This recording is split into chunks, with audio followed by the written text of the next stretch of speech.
Welcome to Celebrating Aviation with Mike Mashat. I have a question. How good are you at aviation trivia? About pilots. Now, if you haven't played before, here's how it works. We give you a statement like this one. Charles Lindbergh made the first solo flight between New York and Paris in 1927. You have to tell us if that's true or false. In this case, the answer is true. Lucky Lindy, as he was called, linked two continents together by air solo for the first time in history and captivated the world in doing so. He was an inspiration to many, many generations of pilots. Okay, if you're ready, let's get started. How good are you at aviation trivia about pilots? Here we go. NASA test pilot Bill Dana made the 200th and final flight of the X-15 rocket plane on December 20th, 1968. That answer is false. However, if you said true, I'll give you half credit, because Bill Dana, seen here, indeed made the last flight of the X-15. But that was on flight 199, which took place October 24th, 1968. They were trying for a 200th flight all the way up until December that year, but a combination of bad weather and pre-flight and in-flight aborts made it impossible to reach that goal. So without realizing it, Dana did indeed make the last flight of the X-15 in October of 1968. Before he led the famed B-25 raid on Japan in 1942, Colonel Jimmy Doolittle was an award-winning racing pilot, and that is true. James H. Jimmy Doolittle, best remembered for leading the raid in April 1942, was commissioned in the Army Signal Corps as a lieutenant in 1918. He became a test pilot and air racer after World War I, setting speed records and winning the 1925 Schneider Trophy race in a Curtiss R3C2 float plane, seen here, and the 1932 Thompson Trophy race in the fabled GB R1 racer.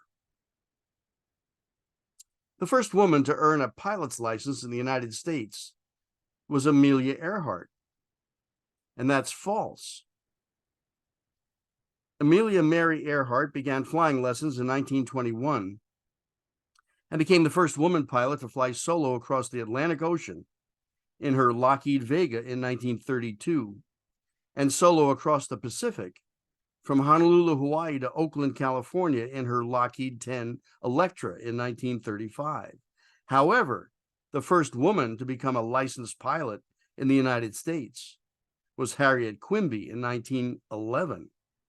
Considered by many as the first true female aviation celebrity. Quimby flew her Blériot across the English Channel on April 16, 1912, but received very little press coverage. The reason? The Titanic sank the day before.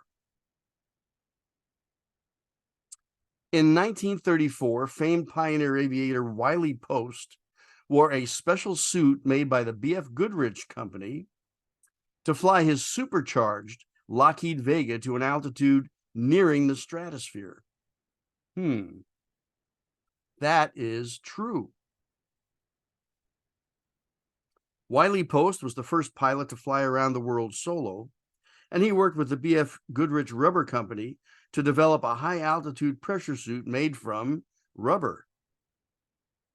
Looking much like a deep-sea diving suit, the device worked perfectly, allowing Post to climb his supercharged Lockheed Vega, the Winnie May, up to 40,000 feet in September of 1934. Atmospheric pressure inside the suit was a comfortable 5,500 feet. To make the Vega lighter, its landing gear dropped away after takeoff, and the airplane landed on the long skid seen below the fuselage in this photo. After being shot down and captured in World War II, Famed pilot R.A. Bob Hoover returned home to become a world-renowned airshow pilot. And that is false. Robert Anderson Bob Hoover, known as the pilot's pilot, began flying with the Army Air Corps and was shot down over Italy flying a Mark V Spitfire, but escaped from his German Stalag and flew to freedom in a stolen Luftwaffe FW-190. After the war, he served as an Air Force test pilot and backup and chase pilot for Chuck Yeager in the supersonic Bell X-1. Hoover then went to work as a demonstration pilot for North American Aviation and later Rockwell International, flying air shows in a custom-painted P-51 Mustang. You didn't think I'd do a video without a model box top, did you? And later in his career, a twin-engine Shrike Aero Commander. Jackie Cochran, founder of the Wasp Women Flyers in World War II, held more aviation records than any other pilot in the world. And that is true. Jacqueline Cochran was an air racer and record-setting pilot in the 1930s. She joined the Army Air Forces in 1943 to oversee the Women Air Force Service Pilot, or WASP, program.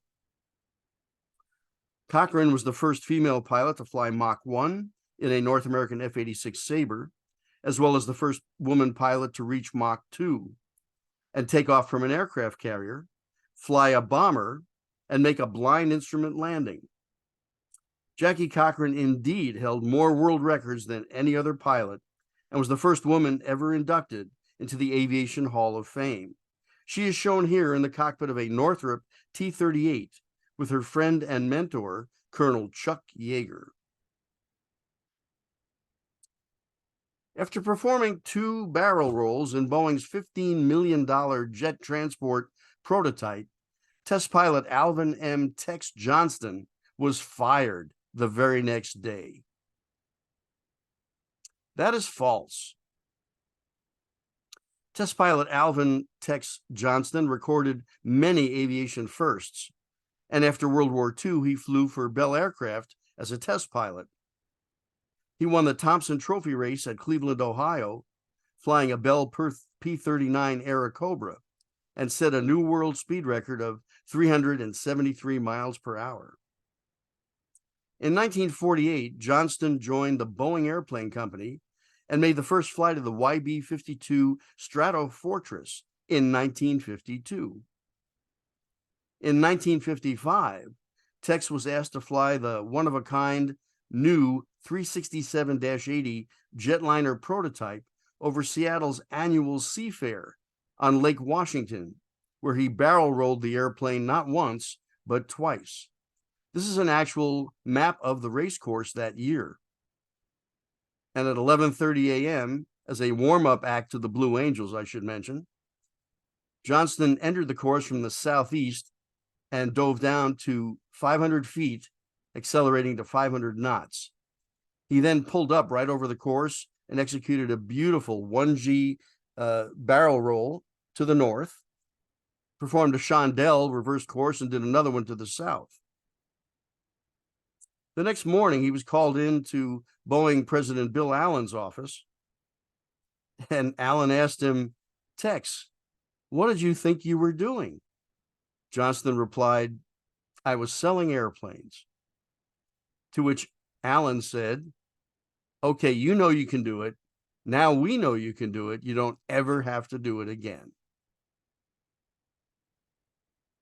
Royal Navy Captain Eric Winkle Brown flew 487 different types of aircraft during his aviation career.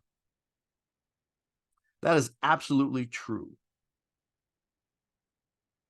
Captain Eric M. Winkle Brown flew 487 different types of aircraft, starting with carrier-based Grumman Martlets, the Royal Navy version of the Grumman Wildcat. And then he flew captured jet and rocket planes from Germany after the war. He was the first pilot to land a jet airplane and a tricycle landing gear aircraft aboard an aircraft carrier, and he holds the world record for most carrier takeoffs and landings.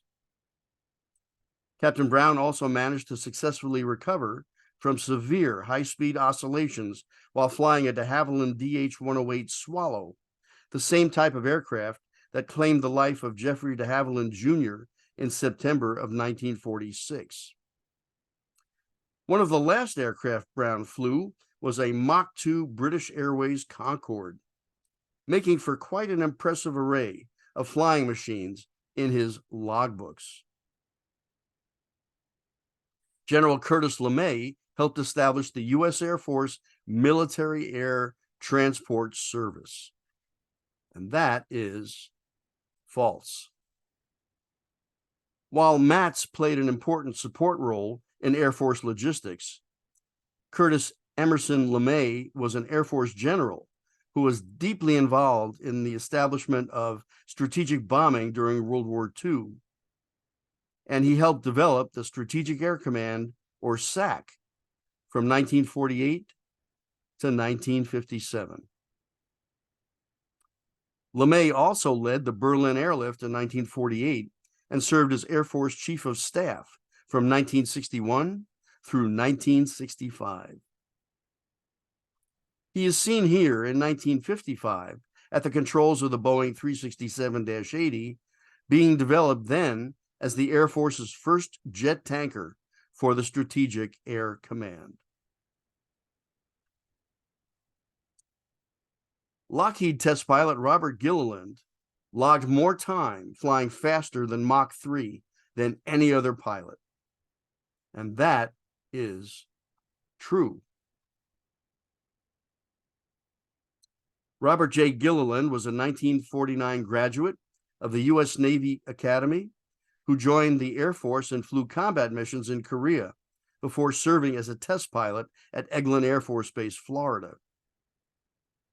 In 1960, Gilliland joined Lockheed, and 2 years later began flying Skunk Works projects, including the A-11, A-12, and YF-12A seen here. In December 1964, Gilliland, with call sign Dutch 51, made the first flight of the SR-71A and logged 6,500 hours total flying time, including more time at speeds above Mach 3 than any other pilot in the world. Neil Armstrong flew the X-15 before being an astronaut and skipped out of the Earth's atmosphere before barely making it back to the lake bed at Edwards Air Force Base. This is false. Neil A. Armstrong was a naval aviator from 1949 to 1952 and joined the National Advisory Committee for Aeronautics in 1955. NACA became the National Aeronautics and Space Administration, or NASA, where Armstrong served as an engineer and test pilot, flying the X-15 rocket plane. While flying the third X-15, Armstrong experienced difficulties with its MH-96 adaptive flight control system and was initially unable to land at Edwards, finally turning the airplane around 73,000 feet north of Pasadena, California.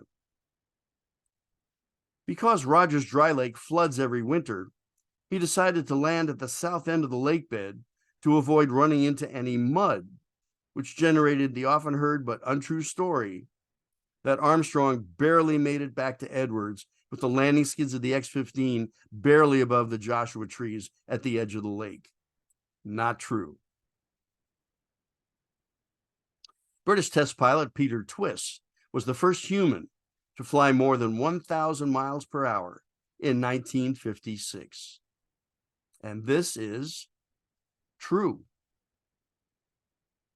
There's a beautiful photo of TWITS holding a model. I wonder what that model would go for on eBay today. But that's the Ferry Delta II. And this is an ad seen in Time magazine, April 9th, 1956. 3 photos of the airplane to the left. Quite an achievement. Colonel Jack Broughton, who wrote Thud Ridge, was the only pilot to ever lead the U.S. Air Force Thunderbirds in 3 different types of aircraft. And that is true. Broughton, a West Point graduate, began his Air Force career flying P-47 Thunderbolts in Europe and F-84 Thunder jets in Korea, and served as vice wing commander of the 355th TAC Fighter Wing in the 1960s, flying F-105s based in Thailand. In 1954, he became the youngest pilot and the only captain to ever lead the Air Force Thunderbirds. At that time, they were flying straight-wing Republic F-84 Thunder jets. And in 1955, the team transitioned to the swept-wing F-84F Thunderstreak. They then went on to the supersonic North American F-100 Super Sabre 2 years later. Famed Douglas test pilot Bill Bridgeman flew fast Navy jets, which qualified him to fly the experimental Mach 2 Douglas Skyrocket and X-3 Stiletto. And that is false. Bridgeman actually flew Navy patrol bombers, the Consolidated Privateer, and was hired by Douglas to fly the AD Sky Raiders as a test pilot. He was quite good and was soon noticed and chosen for the experimental rocket and jet programs. Here he is with 2 other record-setting pilots, Marine Colonel Marion Carl and NACA test pilot Scott Crossfield. And Bridgeman did make the first flight of the X-3, and his name will forever be associated with the Douglas Aircraft Company. Howard Hughes set both speed records and an around-the-world flight record in the 1930s. And that is true. Billionaire aviator Howard Hughes was devoted to aviation, setting the land plane speed record of 352 miles per hour in September 1935 in his stunning R1 Racer. He then set an around-the-world record of 3 days, 19 hours, and 17 minutes in July 1938 in his modified Lockheed Model 14 Super Electra. Hughes and his flight crew began the trip and landed back at Floyd Bennett Field in Brooklyn, New York. And if we need it, a tiebreaker. Are you ready? Okay. Ray Stitz, designer of the world's smallest airplane, refused to fly it because it was just too dangerous. And that is false. Ray was a very talented aircraft designer and pilot based at Riverside, California. He established Chapter 1 of the EAA and was well known for designing home-built aircraft. He set out to design the world's smallest airplane, the Sky Baby. And Ray weighed 195, but the Sky Baby's max payload for its pilot was 170. So he had to hire a smaller pilot to fly his airplane. And it was indeed the world's smallest. This airplane is currently on display at the EAA Museum in Oshkosh, Wisconsin. So how did you do? We hope you enjoyed this trivia quiz. Even if you don't know about airplanes, these are fun to watch, and you learn a lot of interesting facts about some wonderful people in aviation. So thank you for celebrating aviation with Mike Machat. Hope you enjoyed the quiz. We'll have more in the future. And if you're not on board, please do subscribe.